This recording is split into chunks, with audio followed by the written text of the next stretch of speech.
உங்கள் எதிராளியாகிய பிசாசானவன் නුඹලාගේ විරුද්ධකාරය වන්නා වූ යක්ෂයා. The devil who is your enemy. முதலாம் பேதுரு 5ஆம் அதிகாரம் 8ஆம் வசனம். පළවන පේත්‍රස් 5 වන පරිච්ඡේදය 8 වන පදය. First book of Peter chapter 5 verse 8. அந்த இடத்திலே உங்கள் எதிராளியாகிய பிசாசானவன் என்று நாங்கள் வாசிக்கிறோம். මෙම ස්ථානයේ නුඹලාගේ විරුද්ධකාරයා වූ යක්ෂයා කියා කියවනු ලබනවා. Here we read the devil who is your enemy. அன்பானவர்களே, நமக்கு இந்த உலகத்திலே ஒரு எதிராளி இருக்கிறான், அவன் பிசாசு. ප්‍රේමවන්තනි, මේ ලෝකේ අපේ විරුද්ධකාරයෙක් ඇත්තේය. ඔහු නම් යක්ෂයාය.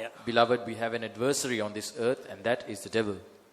அவன் என்ன செய்ய விரும்புகிறான் என்றால், ඔහු කරන්නට කොමත් කැමති වන්නේ කුමක්ද නම්, And what he desires to do is திருடவும் கொல்லவும் அழிக்கவும் வருகிறான். සොරකම් කරන්නටත් මරන්නටත් විනාශ කරන්නටත් පැමිණෙන්නේය. to steal, to kill and to destroy. பாருங்கள், ஒருவன் எருசலேமிலிருந்து எரிகோவுக்கு இறங்கி வந்தான். බලන්න, කෙනෙකු යෙරුසලම සිට යෙරිකෝවට බැස පැමිණියේය. There was a man who was traveling from Jerusalem to Jericho அவன் திருடருடைய கையிலே அகப்பட்டான். මොහු සොරුන්ගේ හස්තයට හසු වූයේය. and he got caught into the hands of bandits. அவனுடைய வெளியேறப்பெற்ற வஸ்திரங்களை உரிந்து கொண்டார்கள். ඔවුන් ඔහුගේ අනර්ග වස්ත්‍ර පැහැරගෙන They stripped him of his valuable clothing. அவனை அடித்து குற்றுயிராக்கினார்கள். මොහුට පහර දේ ඔහුව අඩපණ කළා. They attacked him and beat him.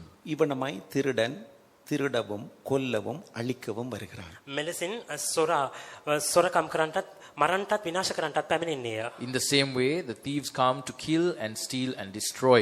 இந்த திருடனும் கூட நமது எதிராளியாகிய பிசாசானவன். මෙම සොරාද අපගේ විරුද්ධකාරය වන්නා වූ යක්ෂයාය. And this thief is the devil who is our adversary. எப்படியெல்லாம் கொல்ல வேண்டுமோ அப்படியெல்லாம் கிரியை செய்வான். කොයි ආකාරයෙන් මැරිය යුතුද ඒ ආකාරයෙන් ක්‍රියා කරයි. In which way that he can kill you, in that way he will work against you. எந்த வழிகளெல்லாம் அழிக்க வேண்டுமோ அந்த வழிகளிலெல்லாம் கிரியை செய்வான். කොයි අන්දමින් විනාශ කර යුතුද ඒ මාර්ගවල ඔහු ක්‍රියා කරයි. In all the ways that he can destroy you, he will work in that way. கிறிஸ்தவர்களை மாத்திரமல்ல, ක්‍රිස්තුමන්ම පමණක් නොව, Not only Christians, தேவனுடைய ராஜ்யத்திற்கென்று தங்களை ஆயத்தப்படுத்துகிறவர்களை மாத்திரமல்ல, දෙනස්ගේ රාජ්‍ය සඳහා තමුන් සූදානම් කර ගන්නා වූ අයවලුම පමණක් නොව, not only those who are preparing themselves for the kingdom of God, எந்த மனிதனையும் அவன் அழிப்பதுதான் அவனுடைய நோக்கம். සියලුම මනුෂ්‍යයන්, ඕනෑම මනුෂ්‍යයෙක්ව විනාශ කිරීමයි මොහුගේ අරමුණව තිබෙන්නේ. his desire is to destroy all men. ஏனென்றால் எந்த மனிதனும் அவன் தேவனால் சிருஷ்டிக்கப்பட்டவன். මක් නිසාද? ඕනෑම මනුෂ්‍යයෙක් ස්වාමින් වහන්සේ විසින් සාදන ලද්දෙක්ය. Because each and every man has been created by God. எந்த மனிதனும் அவன் விலையேற பெற்றவன். ඕනෑම මනුෂ්‍යයෙකු ඔහු අනර්ගය. Every single man is precious. அவன் எந்த மார்க்கத்தை அமைந்தவனாய் இருக்கலாம். ඕනෑම ආගමකට ධර්මයකට අදාළව මොහු සිටිනවා විය හැකියි. He may follow any religion, அல்லது எந்த மார்க்கமே இல்லை என்று சொல்லுகிறவனாகவும் இருக்கலாம். නමුත් කිසිදු ධර්මයක් නොමැත කියා පවසන්නෙක් විය හැකියි. or he may be an atheist who has no religion. எந்த மனிதனுக்கும் ஒரு எதிராளி இருக்கிறான், அவன்தான் பிசாசு. සෑම මනුෂ්‍යයෙකුටම විරුද්ධකාරයෙක් සිටිනවා, මොහු යක්ෂයාය. Every man has an enemy and that enemy is the devil. அவன் மனிதன் சிருஷ்டிக்கப்பட முன்பதாக இருந்தே அவனுக்கு எதிராளியாய் இருக்கிறான். මනුෂ්‍යයා මවනු ලැබීමට මත්තෙන්ම මොහු විරුද්ධකාරයෙක්වම සිටින්නේය. Even before the creation of man, the devil has been his adversary. நாங்கள் சுருக்கமாக விளங்கிக் கொள்ளுகிறோம், கிறிஸ்தவர்களுக்கு விரோதமாய் பிசாசு கிரியை செய்கிறான். අප ලුහුඬින් වටහා ගන්නේ කුමක්ද නම් කිතුණුවන්ට විරුද්ධව යක්ෂයා ක්‍රියාත්මක වන වගටයි. We briefly understand that the devil works against Christians. உலகத்து ஜனங்களுக்கு விரோதமாய் அவன் கிரியை செய்வதில்லை. ලෝකයේ සෙනකට විරුද්ධව මොහු ක්‍රියාත්මක වන්නේ නැත. He does not work against the people of the world. இல்லை, இவ்வனமாக நாம் சிந்திப்பது பிழை. මෙලෙසින් කල්පනා කිරීම වැරදිය. It is wrong of us to believe so. அவன் மனிதர்களுக்கு விரோதமாய் எதிராளியாய் இருக்கிறான். ඔහු මනුෂ්‍යයන්ට විරුද්ධව සිටිනා වූ විරුද්ධකාරයෙක්ය. He is an enemy to all mankind. கிறிஸ்தவர்களை தேவனுடைய ராஜ்யத்துக்கு போகாமல் தடை பண்ணுகிறவன். කිතුණුවන්ව උන්වහන්සේගේ රාජ්‍යයට ප්‍රවිෂ්ඨ නොවන පරිදි බාධා කරන්නේ. He is someone who hinders Christians from entering the kingdom of God. அதே நேரம் உலகத்தின் ஜனங்கள் எல்லாரையும் அவன் அழிப்பதற்கு பார்க்கிறவன். එමෙන්ම ලෝකයේ සෙනග සියල්ලවම විනාශ කිරීමට බලන්නා. Furthermore, his desire is to destroy all the people of the earth. இவன் மனிதனுடைய ஒரு எதிராளியாய் இருக்கிறான். මොහු මනුෂ්‍යයෙක්ගේ විරුද්ධකාරයෙක්ය. He is the enemy of mankind. எப்படி இவன் ஒரு எதிராளியாக மாறினான் என்றால், මොහු විරුද්ධකාරයෙක් බවට පත් වුණේ කෙසේද? How did he become an enemy? தேவன் மனிதனுக்காக ஒரு அழகிய வானத்தையும் பூமியையும் படைத்தார். දෙවියන් වහන්සේ මනුෂ්‍යයා වෙනුවෙන් අලංකාරයෙන් යුක්ත වූ අහසත් පොළවත් මැවුසේක. The Lord created a beautiful heaven and earth for man. வேதம் சொல்லுகிறது மனிதனுடைய குடியிருப்புக்காக அவர் பூமியை உருவாக்கினார். දෙවියන් වහන්සේගේ වචනේ අවධාරණය කරන්නේ කොහොමද නම් මනුෂ්‍යයාගේ නාගරිකත්වය පිණිස උන්වහන්සේ ලෝකයේ මැවුසේක යනුවෙන්. The scriptures say that the earth was created as a dwelling place for man. ஆதியாகமம் 1 அதிகாரம் 1 வசனத்தில் උත්පත්ති කතා පළවන පරිච්ඡේදයේ පළවන පදයේහි In Genesis chapter 1 verse 1 we read, ஆதியிலே தேவன் வானத்தையும் பூமியையும் சிருஷ்டித்தார். පටන් ගැනීමේදී දෙවියන් වහන්සේ අහසත් පොළවත් මැවුසේක. In the beginning God created the heaven and the earth. தேவன் சிருஷ்டித்ததான இந்த பூமியானது வானமும் பூமியுமானது அது பூரண அழகுள்ளதா இருந்தது. දෙවියන් වහන්සේ විසින් නිර්මාණය කරනු ලැබුවා වූ මෙම අහස සහ පොළව සම්පූර්ණ අලංකාරයෙන් යුක්ත විය. And the heaven and the earth that the Lord created was perfect in its beauty. ஆகவே அந்த முதலாவது வசனத்திலே தேவன் சிருஷ்டித்ததான அந்த வானமும் பூமியும் அது ஏதேன் தோட்டமாக இருந்தது. පළවෙනි පදයේ උන්වහන්සේ විසින් නිර්මාණය කරන ලද්දා වූ එම අහස සහ පොළව ඒතන් උයන විය. The heaven and the earth that we read in the first verse of Genesis is the Garden of Eden. அதை எசேக்கியேல் 28 அதிகாரத்தில் வாசிக்கிற பொழுது මේ පිළිබඳව එසේකියල් 28 වන පරිච්ඡේදයේ කියවද්දී When we read about that in Ezekiel chapter 28, 13 வசனத்திலே இவ்வண்ணமாய் வாசிக்கிறோம். 13 වන පදයේ මෙලෙසින් කියවනවා. we see in verse 13, நீ தேவனுடைய தோட்டமாகிய ஏதேனில் இருந்தவன். නුඹ දෙවියන් වහන්සේගේ උයන වන ඒදන්හි සිටියේහිය. Thou hast been in Eden, the garden of God. இது காப்பாற்றுகிறதற்காக அபிஷேகம் பண்ணப்பட்ட கேரு. මෙය ආරක්ෂා වීම සඳහා අභිෂේක ලත් කෙරුබ්ය. Cherubs that were anointed to protect it. கர்த்தருக்கு ஸ்தோத்திரம். ස්වාමීන් වහන්සේ ප්‍රශංසායවා. Praise be to God. அப்ப இந்த கேருப் என்றவன் விழுந்து போனான். මේ කෙරුබ් යන තැනැත්තා වැටි ගියේය. And this cherub fell. தூதர்களுடைய விழுகைக்கு பிறகுதான் ஆதியாகமம் 1 அதிகாரம் 2 வசனம் வருகிறது. දූතයන්ගේ වැටීමෙන් අනතුරුවයි උත්පත්ති කතා පළවන පරිච්ඡේදයේ දෙවන පදයේ පැමිණෙන්නේ. It is only after the fall of the angels that the second verse in Genesis chapter 1 continues. பாருங்கள் எரேமியாவிலே நாங்கள் வாசிக்கிற பொழுது බලන්න එරේමියා වල අපි කියවන විට When we read in the book of Jeremiah, அங்கே அந்த பூமியானது 4 அதிகாரத்திலே හතරවන පරිච්ඡේදය in chapter 4 we read, 23 வசனத்தில் 23 වන පදය. verse 23, பூமியை பார்த்தேன், පොළව දෙස බැලුවෙමි. I beheld the earth, அது ஒழுங்கின்மையும் வெறுமையுமாயிருந்தது. එය පාළුව හිස්ව පෙනිනි. and lo, it was without form and void. வானங்களை பார்த்தேன், ආස් දෙස බැලුවෙමි. And the heavens, அவைகளுக்கு ஒளி இல்லாதிருந்தது. එහි ආලෝකව නොමැතිව තිබිනි. and they had no light. இது எப்பொழுது நடக்கிறது? මේ කවදාද සිදු වුනේ? When does this occur?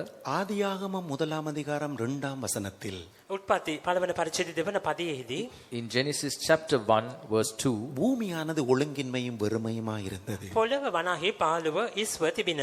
and the earth was without form and void, ஆழத்தின் மேல் இருள் இருந்தது. ගැඹුර පිට අන්ධකාරය විය. and darkness was upon the face of the deep. இது எப்பொழுது சம்பவித்தது? මේ කොයි වතාවේ සිදු වුණාද? When did this happen? தூதர்களுடைய விழுகையோடு சம்பவித்தது. දූතයන්ගේ වැටීමත් සමග සිදු වින. This took place along with the fall of the angels. இந்த அபிஷேகம் பண்ணப்பட்ட கேருப் விழுந்தான். මේ අභිෂේකාලයේ පළත් කෙරුබ් වැටි ගියේ ඔය. The anointed cherub fell. அவன் எங்கே உலாவுகிறான்? ඔහි සැරසුනේ කොහෙද? Where does he wander? தேவனுடைய தோட்டமாக ஏதேனில் உலாவுகிறான். දෙවියන් වහන්සේගේ උයන වන ඒදන්හි සක්මන් කෙළේය. He wanders in the garden of Eden, which is the garden of the Lord. அதாவது தேவன் உருவாக்கின இந்த உலகம் அது ஏதேன் தோட்டமாக முதலாவது இருந்தது. එනම් දෙවියන් වහන්සේ විසින් මවන ලද්දා වූ මේ ලෝකය වනාහි පළමු කොට ඒතන් උයනමින් තිබින. The earth that the Lord created was originally the garden of Eden. இப்பொழுது அவன் விழுந்து விட்டான். கேருப் விழுகிறான். දැන් කෙරුබ් වැටි යන්නේය. Now the cherub has fallen. ஏசாயா 14 அதிகாரத்தில் යසායා 14 වන පරිච්ඡේදය In Isaiah chapter 14 we read, 12 වசனத்துக்கு வருகிற பொழுது 12 වන පදයට පැමිණෙන කල verse 12, அங்கே லூசிபர் விழுகிறான். එහි ලුසිෆර් වැටි යන්නේය. we read of the fall of Lucifer. இவனமாய் தூதர்களுடைய கூட்டம் விழுந்து கொண்டிருக்கிறார். මෙලෙසින් දේවදූත පිරිස වැටිමින් සිටියා. And in this manner many of the angels are falling. அவர்கள் விழுந்ததின் காரணம் என்ன? මොවුන්ගේ වැටීමට හේතුව කිමෙක්ද? What was was the reason for their fall? மனிதனுக்காக தேவன் உண்டாக்கின இடத்தை வாஞ்சித்தார்கள். මනුෂ්‍ය වෙනුවෙන් දෙවියන් වහන්සේ විසින් නිර්මාණය කරන ලද ස්ථානයට මොවුන් කැමති වූහ. They desired the place that the Lord had created for man. தேவனிலும் விட மேலான ஒரு இடத்துல இருக்க வேண்டும் என்று விரும்பினார்கள். දෙවියන් වහන්සේට වඩා ඉහළ ස්ථානයක සිටිය යුතුයයි මොවුන් කැමති වූහ. They desired a place that was higher than that of the Lord. ஆனபடினால் பாவம் பிரவேசித்தது, விழுந்தார்கள். එබැවින් පාපය ප්‍රවිෂ්ඨ වුණා මොවුන් වැටුණා. Due to this, sin entered and they fell. ஏனென்றால் அவர்களுக்கு ஒரு பரீட்சையின் காலம் இருந்தது. මක් නිසාදයක් මොවුන්ට පරීක්ෂාවේ කාලයක් තිබිනා. Because there was a period of trial for them. அந்த பரீட்சையிலே அவர்கள் தோற்றார்கள். එම පරීක්ෂාවේදී මොවුන් පරාජයත් කරගත්තෝය. And they failed when they were tested. இப்பொழுது மனிதனுக்கு எதிராளியாய் மாறினார்கள். දැන් මනුෂ්‍යයාගේ විරුද්ධකාරයන් බවට පත් වූහ. Now they have transformed into the enemy of man. மனிதனுக்கு கிடைக்கிற இடம் எனக்கு கிடைக்க போகிறது இல்லை. මනුෂ්‍යයා හිමි කර ගන්නා ස්ථානය මට හිමි නොවේ. I am not going to receive the place that man will receive. ஆனபடினால் மனிதனையும் அந்த இடத்திற்கு போக விடக்கூடாது. එබැවින් මනුෂ්‍යවද එම ස්ථානයට යාමෙන් වළක්වන්නට ඕනේ. And for that reason, I will not allow man to enter into that place either. ஆகவே மனிதனை உருவாக்க முன்பதாகவே இந்த எதிராளியாகிய பிசாசு மனிதனுக்கு எதிராளியாகி விட்டான். மனிதனே இல்லை, ஆனால் எதிராளி. මනුෂ්‍යයා බිහිවීමට ප්‍රථමයෙන්ම මනුෂ්‍යයා නැත, නමුත් මනුෂ්‍යයා නැතුවම මෙම යක්ෂයා මොහුගේ විරුද්ධකාරයක් බවට පත් විය. Therefore, we see that before the very creation of man, the devil had already become man's adversary. தேவன் உருவாக்கினதான அந்த வானமும் பூமியும் அது ஒரு ஏதேன், ஆனால் இப்பொழுது அது ஒழுங்கின்மையும் வெறுமையுமா இருக்கிறது. දෙවියන් වහන්සේ විසින් නිර්මාණය කරන ලද එම උයන දැන් පාළුව හිස්ව පෙනින. The heavens and the earth, the Garden of Eden, which was created for man, is now seen without form and void.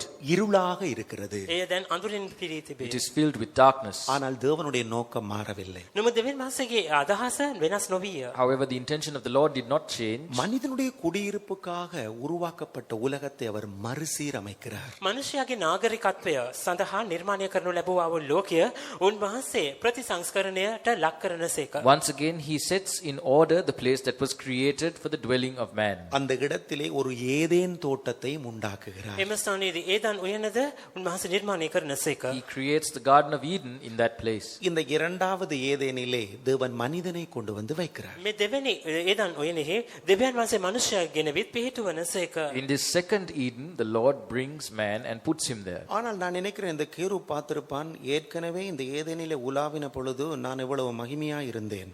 මේ කේරු දකින්නට ඇති කලින්ම මම මේ උයනෙහි මම සක්මන් කළ විටදී කොතරම් දුරට තේජාන්විතව මා සිටියෙමිද.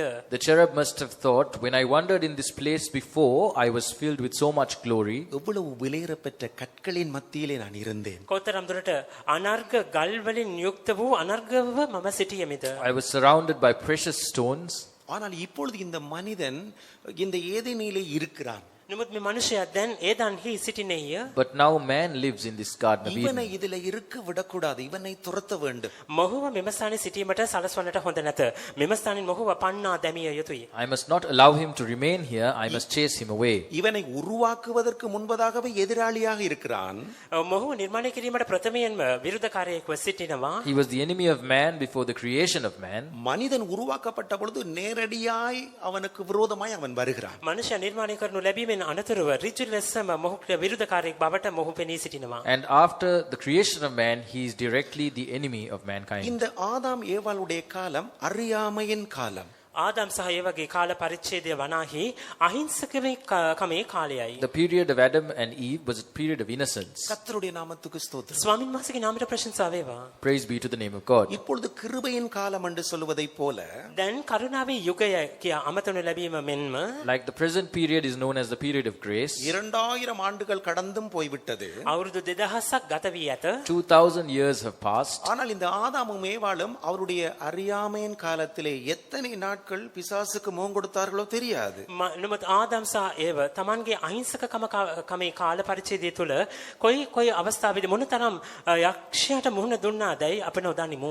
We do not know how long Adam and Eve faced the devil during the period of innocence. ஆனால் ஒரே ஒரு நாள் முகம் கொடுத்தது தான் இங்கே எழுதப்பட்டிருக்கிறது. නමුත් එකම එක වතාවක් මුහුණ දීම සම්බන්ධයෙන් පමණක් මෙම ස්ථානයේ අන්තර්ගත වේ. What has been written here is only one incident on one day. நான் நினைக்கிறேன் அந்த அந்த அறியாமையின் காலத்திலே அவன் மறுபடியுமாய் இவர்களை அழிப்பதற்காக அவன் முழு முயற்சியை எடுத்து அவன் கிரியை செய்திருக்கலாம். මේ අහිංසක මම සිතන ආකාරයට මේ අහිංසකකමේ කාල පරිච්ඡේදය තුළ මේ මනුෂ්‍යව විනාශ කිරීම සම්බන්ධයෙන් ඔහු තමාගේ මුළු ශක්තිය යොදවමින් සම්පූර්ණයෙන්ම ව්‍යායාම කරමින් වීර්ය කරමින් සිටියා විය හැකියි. I believe that during this period of innocence, the devil would have tried many times using all his effort to destroy man. ஏனென்றால் இந்த தூதர்கள் அந்த தூதர்களின் யுகம், தூதர்களின் காலம் என்ற ஒரு காலத்துக்குள்ளே இருந்தவர்கள். මක්නිසාද දූතයන් වනාහි දූතයන්ගේ කාල යුගය තුලෙහි සිටියා වූ අයවලුන්ව සිටිනවා. Because the angels lived during a period or an age of the angels. அதே நேரம் அந்த விழுந்து போன தூதர்களும் அந்த காலத்துக்குள்ளே தான் இருந்தவர்கள். එමෙන්ම වැටි ගියා වූ දූතයන් පවා එම කාල පරිච්ඡේදය තුලම සිටියා වූ අයවලුන් වේ. The fallen angels too lived in the same period. அப்ப அவர்கள் அந்த தூதர்களின் காலத்திலே இருந்த பொழுது මොවුන් දූතයන්ගේ කාල පරිච්ඡේදය තුල සිටී විටදී And therefore when they lived during that period of angels, அவர்களுக்கு ஒரு அரசாங்கமே இருந்தது. මොවුන්ට කියා ආණ්ඩුවක් තිබුණා. they had their own government. கொலோசியர் 1 அதிகாரத்திலே කොලොසි පළවන පරිච්ඡේදය Colossians chapter 1, 16 வசனத்தை பார்க்கிற பொழுது 16 වන පදයේ දෙස බලන when විට we read verse 16, அவர்களுடைய அரசாங்கத்தை காண்கிறோம். මොවුන්ගේ ආණ්ඩුව පිළිබඳව අප දකිමු. we read here of the government, சிங்காசனங்கள், සිංහාසන, that there were thrones, கர்த்தத்துவங்கள், ස්වාමිකම්, dominions, துரைத்தனங்கள், අධිපතිකම්, principalities, அதிகாரங்கள், බලපරාක්‍රම. இவையெல்லாம் அவருடைய அந்த ஆட்சியிலே இருந்த காரியங்கள். මේවා ඔවුන්ගේ රාජ්‍ය එනම් රජයේ තිබුණා වූ දේවල්ය. these were all these things that prevailed during their government. அப்ப இந்த தூதர்களின் அரசாங்கத்திலே இருந்து வாழ்ந்து பழகின இந்த விழுந்து போன தூதர்கள் கூட මේ දූතයන්ගේ මේ ආණ්ඩුවේ රජයේ සිටියා වූ සිටීමින් පළපුරුද්දක් ඇත්තා වූ දූතයන් පවා Therefore, even the fallen angels who lived during this period of government, அவர்களும் இந்த பூமியிலே ஒரு அரசாங்கத்தை அமைத்து அவர்களும் அதே வல்லமையோடு கூட அவர்கள் எத்தனையோ தரங்கள் பிரயாசப்பட்டிருக்கலாம் இந்த மனிதரை எதிராளியாய் இருந்து அவனை விழத்தள்ளுவதற்காக. මෙහි පිට තමුන් සඳහා රජයක් ආණ්ඩුවක් පිහිටුවා මනුෂ්‍යව වට්ටන පිණිස ක්‍රියාත්මක කරන වන පිණිස බොහෝ වතාවන්හි වීරිය දරුවා විය හැකියි. they may have attempted many times to destroy man using all the powers that they were given. எப்படியோ அந்த விழுந்து போன தூதர்கள் அவர்கள் ஆயிரக்கணக்கான தூதர்கள் அவர்கள் பெரிய கூட்டமாக இருக்கிறார்கள். அந்த 2 பேர் தான் பூமியிலே அன்று இருந்தார்கள். அந்த 2 பேருக்கும் விரோதமாய் அவர்கள் கிரியை செய்து எப்படியோ அவர்கள் அந்த ஏதேனத்தை விட்டு துரத்தி விட்டார்கள். මේ කාල පරිච්ඡේදය තුළ දෙදෙනෙකු පමණ එම උයනෙහි සිටියේ. මේ දෙදෙනා කෙලෙස හෝ වටන්නට ඕනෑ යන්නා වූ අදහසකින් යුක්තව මොවුන්ට විරුද්ධව මේ යක්ෂ වැටී ගියා යක්ෂ කණ්ඩායම් වශයෙන් ක්‍රියා කොට කෙලෙස හෝ එම උයනෙන් මොහුව බැහැර කරනු ලැබුවා. There may have been thousands of angels working against only 2 men, and they were successful in destroying them and chasing them out of the Garden of Eden. ஏனென்றால் தேவன் கொடுத்த ஆகாரத்தை இவர்கள் புசிப்பதிலே அவனுக்கு விருப்பம் இல்லை. මක්නිසාද දෙවියන් වහන්සේ විසින් දෙන ලද ආහාරය අනුභව කිරීම සම්බන්ධයෙන් මොවුන් කැමැත්තක් නොදැක්වූ බැවින් Because they did not want to eat the food that the Lord had provided for them. தேவன் கொடுத்த தோட்டத்திலே ஏதேனிலே அவர்கள் இருப்பதை அவன் விரும்பவில்லை. දෙවියන් වහන්සේ විසින් දෙනු ලැබුවා වූ උයනෙහි මොවුන් සිටීම සම්බන්ධයෙන් මොවුන් කැමැත්තක් නොදැක්වූ බැවින් He did not like them dwelling in the place that the Lord had made for them. தேவனோடு பேசுவதை அவன் விரும்பவில்லை. දෙවියන් වහන්සේ හා සමග කතා කිරීම මොවුන් කැමැති නොවූ බැවින් He was not pleased that they were speaking with the Lord. எப்படியோ மனிதனுடைய எதிராளியாகவே அவன் இருக்கிறான். කෙසේ වෙතත් මනුෂ්‍යයාගේ විරුද්ධකාරයෙකු බවටම මොහු පෙනී සිටිනේය. And he remains the adversary of man. இப்பொழுது அவன் மனிதனை துரத்தி விட்டான். දැන් මොහු මනුෂ්‍යව පන්නා දැමුවේය. Now he has chased man. ஆனபடினால் அவனுக்கு ஒரு தண்டனையும் உண்டாகிறது. එබැවින් මොහුට දඬුවමක් ඇතිවිනා. And as a result, he has to face punishment. பாருங்கள், அந்த சர்ப்பத்தை பார்த்து தேவன் சொல்லுகிறார். බලන්න සර්පයා දෙස බලමින් වහන්සේ පවසන්නේ. The Lord tells the serpent, ஆதியாகமம் 3 அதிகாரத்தில் උත්පත්ති 3 වන පරිච්ඡේදය Genesis chapter 3, 17 வசனத்தை வாசிக்கிற பொழுது 17 වන පදයේ 14 வசனத்தை வாசிக்கிற பொழுது 14 වන පදයේ කියවද්දී when we read verse 14, கடைசி பகுதியை பாருங்க. අවසාන කොටස බලන්න. if you look at the last part, நீ உன் வயிற்றினால் நகர்ந்து නුඹ බඩගා යමින් you will crawl on your belly, உயிரோடு இருக்கும் நாளெல்லாம் மண்ணை தின்பாய். තාගේ ජීවිතයේ සියලු දවස් වලම දූලි කන්නේය. and will eat dust all the days of your life. பாருங்கள், இந்த இந்த எதிராளியாகிய பிசாசானவன் බලන්න මේ විරුද්ධකාරය වන්නා වූ යක්ෂයා We see here the enemy who is the devil. இவனமாய் மனிதனை அவன் வஞ்சித்தபடியினால் මෙලෙසින් මනුෂ්‍යව මොහු වංචාවට පත් කර බැවින් Because he deceived man in this way, அவனுடைய தண்டனையோடு இன்னும் தண்டனை கூட்டப்படுகிறது. මොහුගේ දඬුවම හා සමග තවත් දඬුවම් වැඩි කරනු the ලබනවා. punishment he receives is increased. அவனுடைய ஆகாரமாக மண்ணை தேவன் நீ தின்பா என்று விடுகிறார். ඔහුගේ ආහාරයක් වශයෙන් නුඹ දූලි කන්නේ යයි පවසනු ලබනවා. The Lord has said that dust shalt thou eat. இப்பொழுது அவன் அதை தன்னுடைய சாதகமாக்கி கொண்டு මෙය තමාට ඔහු වාසියක් කොට පෙරලාගෙන The devil taking that to his advantage, இந்த பூமியின் மண்ணை சாப்பிடுவதற்கு பதிலாய் මේ පොළවේ දූලි කෑම වෙනුවට instead of eating the dust of the earth, மண்ணினால் உருவாக்கப்பட்ட மனிதனை அவன் விழுங்குவதற்கும் பட்சிப்பதற்கும் அவன் தன்னுடைய முழு பலத்தையும் பிரயோஜனப்படுத்துகிறான். දූලි වලින් සාදුන් ලැබුව මනුෂ්‍යාව කන පිණිස ගිල දමන පිණිස මොහුව ගිල ගන්නා පිණිස තමාගේ මුළු වීරියෙන් ක්‍රියාත්මක වේ. he uses all his strength and all his efforts in order to destroy man who has been created of the dust of the earth. ஆதியாகமம் 2ஆம் அதிகாரத்திலே උත්පත්ති දෙවන පරිච්ඡේදය Genesis chapter 2, 7ஆம் வசனத்தை பார்க்கிற பொழுது 7 වන පදයේ දෙස බලන විට when we read verse 7, தேவனாய் கர்த்தர் மனுஷனை பூமியின் மண்ணினாலே உருவாக்கினார். ස්වාමී වූ දෙවියන් වහන්සේ භූමියේ දූවිල්ලෙන් මනුෂ්‍යයා සාදා. the Lord God formed man of the dust of the ground. அன்பானவர்களே, இப்பொழுது அந்த மண்தான் இந்த சர்ப்பத்தினுடைய இரையா இருக்கிறது. ප්‍රේමවන්තයනි, දැන් මේ දූවිල්ල සර්පයාගේ ගොඳුර එනම් කෑමව තිබෙනවා. Beloved, that dust is the prey of the devil today. ஆகவேதான் அவன் மனிதரை அந்த நான் வாசித்த பேதுரு 1:5-8 மனிதனை அவன் விழுங்குவதற்கு பார்த்து கொண்டிருக்கிறான். மனிதர்கள் தான் அவன் ஆகாரம்.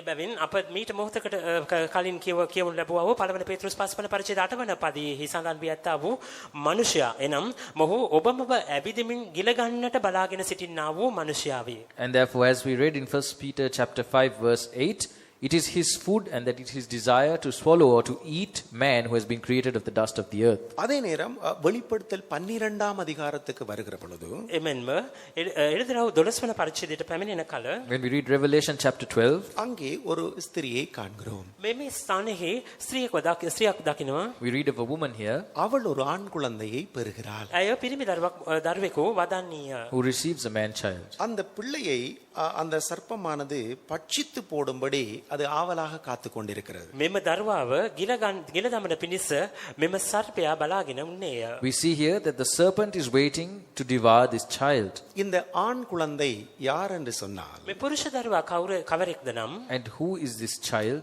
அவள் ஒரு தாயினுடைய அவள் பெற்றெடுக்கிற குழந்தையாக அவன் இருக்கிறான். මේ මවකුගෙන් බිහිවන්නා වූ බිහි කරනු ලබන්නා වූ පුරුෂ දරුවෙක් වශයෙන් මොහු සිටිනවා. He is an infant to whom a mother has given birth. பாருங்கள் 12ஆம் அதிகாரம் 1ஆம் வசனத்திலே அந்த தாயை காண்கிறோம். මේ මව ගැන 12 වන පරිච්ඡේද පළමු වන පදයේ දැකිය හැකියි. We read of that mother in chapter 12 verse 1. அவள் சந்திரனின் மேலே நிற்கிறாள். ඇය චන්ද්‍රයා පිටද චන්ද්‍රයාගේ පාදයට The moon is under her feet, அதாவது சந்திரனின் மேலே நிற்கிறாள். චන්ද්‍රයා මත ඇය සිටියාය. which means she stands upon the moon. சூரியனை அணிந்திருக்கிறாள். ඇය සූර්යා පැලඳගෙන උන්නීය. She is clothed with the sun. 12 நட்சத்திரங்களுள்ள கிரீடம் அவருடைய தலையில் இருக்கிறது. ඇයගේ හිස මත තාරකා 12කින් යුක්ත වූ ඔටුනක්ද විය. And upon her head is a crown of 12 stars. இந்த ஸ்திரீ தான் சபையை காண்பிக்கிறது. මෙම ස්ත්‍රිය සභාව නිරූපණය කරයි. This woman symbolizes the church. அந்த சபை ஒரு குழந்தையை பெற்றெடுக்கிறது. මෙම සභාව දරුවෙකු බිහි කරනවා. The church receives a child. அந்த சபை பிரசவ வேதனைப்பட்டு அழுகிறது. මෙම සභාව විලිරුජා විඳිමින් හඬන්නවා. This church is in travailing in pains of labor. அந்த சபை பெறப்போகிற அந்த பிள்ளை தான் இயேசுவின் வருகையில் எடுத்துக்கொள்ளப்படுகிற ஜெயங்கொண்டவர்கள். මෙම සභාව බිහි කරන්නා වූ මෙම දරුවා වනාහි යේසුස් වහන්සේගේ ඊමේදී ඔසවා ගනු ලබන්නා වූ ජයගත්තවුන් වේ. And that child are the people of the church who have been victorious and will be seen in the coming of Jesus. அவர்களை பட்சித்து போடும்படி இந்த சர்ப்பம் பார்த்து கொண்டிருக்கிறது. මොන්ව ගිල ගන්නා පිණිස මෙම සර්පයා බලා සිටී. This serpent is looking to devour that child. ஏனென்றால் இந்த சர்ப்பத்தினுடைய ஆகாரம் அந்த குழந்தை தான். මක්නිසාත මෙම සර්පයාගේ ආහාරය මෙම දරුවා වේ. Because the food of that serpent is this infant. 3ஆம் வசனத்தை பாருங்கள். 3 වන පදේ බලන්න. Look at verse 3. 7 தலைகளையும் හිස් 7ක්ද It had 7 heads, 10 கொம்புகளையும் අං 10ක්ද 10 horns, தன் தலையின் மேல் 7 முடிகளையும் உடைய சிவப்பான பெரிய வலு சர்ப்பம். තමාගේ හිස් පිට මකුට සතක්ද ඇති මහත් රතු සර්පයෙක්ද විය. it was a great red dragon that had 7 crowns upon his head. அந்த ஸ்திரீ பிரசவ வேதனைப்பட்டு அந்த பிள்ளையை பெற்றவுடனே அதை பட்சித்து போடும்படி காத்து கொண்டிருக்கிறது. මෙම ස්ත්‍රිය මේ පුරුෂ දරුවා වැදීමෙන් ඒ දරුවා ගිර ගන්නා පිණිස මෙම රතු මහ සර්පයා බලා සිටියා. And it stood by that woman to devour her child as soon as it was born. ஆகவே இந்த சத்துருவானவனுக்கு எதிராளியாய் அவனுடைய இரையாய் இந்த ஆண் குழந்தை காணப்படுகிறது. ஆனால் அது அப்படி நடக்கவில்லை. නමුත් මේ සතුරට විරුද්ධකාරයෙකු වශයෙන් මෙම පුරුෂ දරුවා දකිනු ලැබුවා. නමුත් එසේ සිදු නොවින. Therefore we see that the enemy is standing by to devour this male child. However, it was not to be. அன்பானவர்களே, மனிதனுடைய ஆரம்பம் முதல் ප්‍රේමවන්තයනි මනුෂයාගේ පටන් ගැනීම පටන් Beloved, from the beginning of mankind, இன்று வரைக்கும் மனிதனுக்கு எதிராளியாக பிசாசு கிரியை செய்கிறான். අද වන තුරු යක්ෂයා වනාහි මනුෂයාගේ විරුද්ධකාරයෙකු බවටම ක්‍රියාත්මක වෙමින් සිටින්නේය. to this day, the devil works as the enemy of man. அவன் அறியாமையின் காலத்திலே ஆதாமை ஏவாளை வஞ்சித்தவன். ඔහු අහිංසකකම කාලයේදී ආදම් සහ ඒවාව රැවට්ටුවා. He deceived Adam and Eve in the period of innocence. அவன் மனச்சாட்சியின் காலத்திலே அநேகரை வஞ்சித்தவன். මොහු හෘද සාක්ෂි කාලයේ බොහෝ දෙනෙකු රැවට්ටුවේය. He deceived many during the period of conscience. அவன் நியாயப்பிரமாணத்தின் காலத்திலே அநேகரை வஞ்சித்தவன். ඔහු ව්‍යවස්ථාව කාල පරිච්ඡේදය තුල බොහෝ දෙනෙකුව රැවට්ටුවේය. He deceived many during the time of judgment. அவன் மாறுதலின் காலத்திலே இயேசுவை வஞ்சிக்க இருந்தவன். ඔහු වෙනස් වීමේ කාලයේදී යේසුස් වහන්සේව රවටන පිණිස බලා සිටියේය. And during the period of transition, he tried to deceive Jesus. கர்த்தருக்கு ஸ்தோத்திரம். ස්වාමීන් වහන්සේට ප්‍රශංසා වේවා. Praise be to God. ஏனென்றால் இந்த மாறுதலின் காலத்திலே தான் இயேசு வந்தார். මක්නිසාද වෙනස් වීම කාලයේ පරිච්ඡේදය තුල යේසුස් වහන්සේ පැමිණියසේක. It is because Jesus came to the earth during the period of transition. அவருக்கு எதிராளியாக இந்த பிசாசு பல கிரியைகளை செய்தான். උන්වහන්සේට විරුද්ධව මෙම විරුද්ධකාරයා වන යක්ෂයා බොහෝ දේවල් ඇති කළේය. And the adversary, who is the devil, did many things against Jesus. அவர் பிறந்த பொழுது அழிக்க பார்த்தான். උන්වහන්සේ ඉපදුණු අවස්ථාවේදී විනාශ කිරීමට තත් කළේය. He tried to destroy him when he was born. அவர் போன இடங்களெல்லாம் அழிக்க பார்த்தான். උන්වහන්සේ ගියා වූ තැන්වල උන්වහන්සේ විනාශ කරන්නට තත් කළේය. He tried to destroy him wherever he went. அவருடைய ஊழியத்தை ஆரம்பித்த உடனே அழிக்க பார்த்தான். උන්වහන්සේගේ සේවය ආරම්භ අවස්ථාවේදී විනාශ කිරීමට තත් කළේය. He tried to destroy his ministry as soon as it began. அவர் சிலுவையிலே போன பொழுது அழிக்க பார்த்தான். උන්වහන්සේ කුරුසියට ගියා වූ අවස්ථාවේදී විනාශ කිරීමට තත් කළේය. He tried to destroy him when he was hanging on the cross. ஆனாலும் இயேசு சொல்கிறார், இந்த உலகத்தின் அதிபதி என்னிடத்திலே வருகிறான், அவனுக்கு என்னிடத்தில் ஒன்றும் இல்லை. නමුත් යේසුස් වහන්සේ කීවේ කුමක්ද නම් මෙන්න මේ ලෝකයේ අධිපතියා මා වෙත එන්නේය. ඔහුට අයිති කිසිවක් මා සතුව නොමැත But යනුවෙන්. Jesus said, the prince of this world is coming to me, but I have nothing of him. இந்த எதிராளியாகிய பிசாசானவன் நம்மை அழிப்பதற்கு வருவான். நம்மில் ஒன்றும் இல்லை என்றால் அவனால் நம்மை அழிக்க முடியாது. මෙම විරුද්ධකාරී වන යක්ෂ අපව විනාශ කරන පිණිස අප වෙත පැමිණෙනවා ඇති. නමුත් අප සතුව ඔහුට අයිති කිසිම දෙයක් නොතිබෙන අවස්ථාවේදී ඔහුට කිසිවක් කිරීමට නොහැකි වනවා. The enemy of man, who is the devil, is coming to destroy us. But if there is nothing of him in us, then he will not be able to do anything. ஆனால் நமக்குள்ளே அநேகம் இருக்கிறது இல்லவா? නමුත් අප සතුව බොහෝ දේවල් තිබෙනවා නේද? But we have many things of him in us. கீழ்ப்படியாமை, අකීකරුකම, Disobedience, முரட்டாட்டம், මුරණ්ඩුකම, stubbornness, சண்டை, රණ්ඩුව, fighting, மன்னிக்கிறதில்லை, කමාව දෙන්නේ නැහැ, unforgiving nature, குறை கூறுவது, අඩුකම් පැවසීම, complaining and grumbling, பலவித இச்சைகள், බෝහාකර තෘෂ්ණාවන්, envy, பலவித ஆசைகள், විවිධාකාර ආශාවන්, many desires. ஒரு பட்டியலை கொடுத்து எழுதி கொண்டு வாருங்கள் என்றால் இவ்வளவும் இருக்குது. ලයිස්තුවක් ඉදිරිපත් කරන්නයි පවසනවා නම් මෙතරම් දුරට ලියාගෙන පැමිණිය හැකියි. If we were to create a list, we can list many of these things. ஆனால் அவனுக்கு ஒன்றும் இல்லை என்றால் நம்மை அவன் அழிக்க மாட்டான். නමුත් ඔහුට අයිති කිසිම දෙයක් අප සතුව නැතිනම් ඔහු අප විනාශ කරන්නේ නැත. However, if there is nothing of him in us, then he cannot destroy us. ஆனால் நம்முடைய தைரியம் என்ன தெரியுமா? නමුත් අපගේ ධෛර්යය කුමක්ද නම් But what encourages us?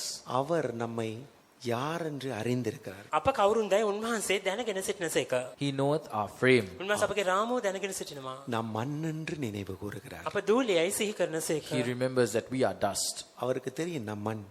අප දූලියන් උන්වහන්සේ දන්නාසේක. He knows that we are dust. இந்த பிசாசு விழுங்கி விடுவான்னு தெரியும். මේ යක්ෂයා ගිල ගනී කියන උන්වහන්සේ දැන සිටිනවා. He knows that the devil will devour us. பட்சித்து விடுவான்னு தெரியும்.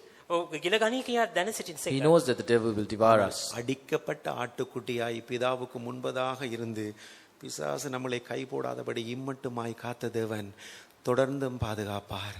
நம்பிக்கையோடு அவருடைய கரத்தில் நம்மை வைத்து ஸ்தோத்திரிப்போம். මරණු ලැබුවා වූ බැටළු පැටවානන් වශයෙන් පියාණන් වහන්සේ ඉදිරිපිට පිණි සිටීමෙන් උන්වහන්සේ අපව ආරක්ෂා කළා වූ දෙවියන් වහන්සේ ඒ දෙවියන් වහන්සේ මින් ඉදිරියට අප ආරක්ෂා කිරීමට බලවත්ව සිටිනසේක උන්වහන්සේ ගසර බාර කරමින් ස්තුති කරමු. But the Lord who has protected us as the lamb who was brought to the slaughter before the Father will continue to protect us against the devil. ஆகவேதான் அவர் சொல்லுகிறார், நம்முடைய பலவீனங்களை குறித்து எபிரேயர் 4:15 நம்முடைய பலவீனங்களை குறித்து பரிதபிக்க கூடாத பிரதான ஆசாரியர் நமக்கு இராமல் எல்லாவற்றிலும் நம்மை போல் சோதிக்கப்பட்டும் பாவமில்லாதவராய் இருக்கிற பிரதான ஆசாரியர் நமக்கு இருக்கிறார். ஆதலால் நாம் இரக்கத்தை பெறவும் ஏற்ற சமயத்தில் சகாயம் செய்யும் கிருபை அடையவும் தைரியமாய் கிருபாசன தண்டிலே சேரக்கடவோம். நாம் மண், ஹல்லேலூயா, நாம் யார் என்று அவருக்கு தெரியும். ஆனபடினால் நம்மை போல் அவர் சோதிக்கப்பட்டவராய் இருக்கிறபடினால் நமக்கு உதவி செய்வர் ஆயத்தமாக இருக்கிறார். உங்கள் பலவீனங்களோடு மண்ணாகிய நீங்கள் அவர் அண்டை வாருங்கள், உங்களை பொன்னாக அவர் மாற்றுவார். அந்த விலையேறப்பெற்ற வார்த்தைகளை உங்களுக்குள்ளே வைத்து, அந்த விலையேறப்பெற்ற பொக்கிஷமாகிய அபிஷேகத்தை உங்களுக்குள்ளே வைத்து இன்னும் இன்னுமாய் அவரை போல உங்களை மாற்றி நிச்சயமாக அந்த பொன்னான நகரத்திலே அவருடைய ராஜ்யத்திலே உங்களை கொண்டு போய் சேர்ப்பார், என்னையும் சேர்ப்பார். கர்த்தரை ஸ்தோத்திரிப்போமா. එම නිසා උන්වහන්සේ අප පවිත්‍ර කරමින් උන්වහන්සේගේ රාජ්‍ය සදාකාලික රාජ්‍යයට ගෙන යන පිණිස අප දුවිනව සිටිනවා. අප උන්වහන්සේ වෙනස් කොට උන්වහන්සේගේ රන් වැනි වූ රාජ්‍යයට ගෙන යනු සඳහා උන්වහන්සේ ක්‍රියාත්මක වෙමින් සිටින්නේ. ඔබවත් මාවත් උන්වහන්සේ ඒකාන්තයෙන්ම එම රාජ්‍යයට ගෙන යනසේක පමුණුවනසේක එම බලාපොරොත්තු ඇත අවසියදෙන අපි උන්වහන්සේට ස්තුති කරමු. As it is mentioned in Hebrews chapter 4 verses 15 and 16, for we have not an high priest which cannot be touched with the feeling of our infirmities, but was in all points tempted like as we are, yet without sin. Let us therefore come boldly unto the throne of grace, that we may obtain mercy and find grace to help in time of our need. The Lord knows that we are dust, so keep these precious words in your mind, and he will protect you and preserve you and keep you unto the day of his coming. இந்த கொரோனாவின் நாட்களிலும் அவர் உங்களை பாதுகாக்க வல்லவர், வரப்போற நாட்களிலும் உங்களை காக்க வல்லவர், அவருடைய ராஜ்யத்திலே நம்மை கொண்டு போய் சேர்க்க வல்லவர். எங்கள் ஆவி ஆத்துமா சரீரத்தை அவருடைய கரத்திலே அர்ப்பணித்து ஸ்தோத்திரிப்போம். මේ කොරෝනා දවස්වලද ඔබ ආරක්ෂා කිරීමට උන්වහන්සේ බල සම්පන්න වනසේක. මින් ඉදිරියට පැමිණෙන දවස්වලද ඔබ ආරක්ෂා කිරීමට උන්වහන්සේ බල සම්පන්න වනසේක. අපගේ ආත්ම ප්‍රාණීය ශරීරය ස්වාමීන් වහන්සේගේ ආසයට පුද කරමින් ස්තුති කරමු. The Lord is capable of protecting you during the time of this coronavirus. He can also protect you in times to come. Therefore, believe in him, put your spirit, soul and body in his hands and praise God. Hallelujah, hallelujah, hallelujah.